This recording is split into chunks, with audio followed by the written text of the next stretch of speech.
ഗീതയിലെ ശ്ലോകം ഉരുവിട്ട് ഭക്തരെ നിർവചിച്ച് മുഖ്യമന്ത്രി പിണറായി വിജയൻ. ആഗോള അയ്യപ്പ ഭക്ത സംഗമം ഉദ്ഘാടനം ചെയ്തു. ശബരി പാതയുടെ നിർമ്മാണം അടുത്ത വർഷം ആരംഭിക്കുമെന്നും വിമാനത്താവള പദ്ധതിക്ക് കേന്ദ്ര സർക്കാർ ഒപ്പമുണ്ടെന്നും മുഖ്യമന്ത്രി പറഞ്ഞു.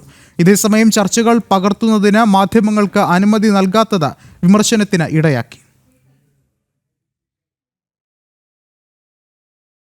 ആഗോള അയ്യപ്പ സംഗമത്തിന് എത്തിയവരാണ് യഥാർത്ഥ ഭക്തരെന്ന വാദമുയർത്തിയാണ് മുഖ്യമന്ത്രി പിണറായി വിജയൻ സംഗമം ഉദ്ഘാടനം ചെയ്തത്. അയ്യപ്പ ഭക്തന്മാർ ഇന്ന് ലോകത്തെമ്പാടുമുണ്ട്. അതുകൊണ്ട് തന്നെയാണ് ഈ മഹാസംഗമത്തിന് ഒരു ആഗോള സ്വഭാവം കൈവരുന്നത്.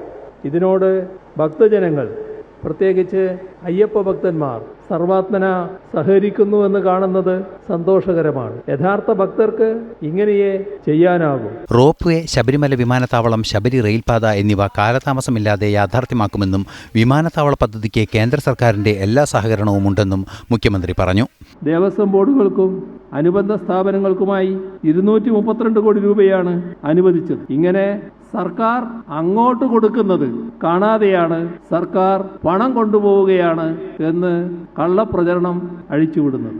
തമിഴ്നാട്ടിൽ നിന്നുള്ള മന്ത്രിമാരായ പി.കെ. ശേഖർ ബാബു, പളനിവേൽ ത്യാഗരാജൻ, സംസ്ഥാന മന്ത്രിമാർ, ഏതാനും സമുദായ പ്രതിനിധികൾ തുടങ്ങിയവർ പങ്കെടുത്തു. എന്നാൽ മലയരയ സമുദായമടക്കം ഭൂരിഭാഗം ഹൈന്ദവ സമുദായങ്ങളുടെയും പ്രതിനിധികളും UDFും NDAയും സംഗമത്തിൽ പങ്കെടുത്തില്ല. സംഗമത്തിന്റെ ഭാഗമായി ശബരിമല മാസ്റ്റർ പ്ലാൻ, ആത്മീയ തീർത്ഥാടന സർക്യൂട്ട്, തീർത്ഥാടകരുടെ തിരക്ക് നിയന്ത്രണം എന്നീ വിഷയങ്ങളിലാണ് 3 വേദികളിലായി ചർച്ച ചെയ്യുന്നത്. ഇതേസമയം ചർച്ചയുടെ ദൃശ്യങ്ങൾ പകർത്തുന്നതിന് മാധ്യമങ്ങൾക്ക് വിലക്കേർപ്പെടുത്തിയത് വിമർശനത്തിനും കാരണമായി.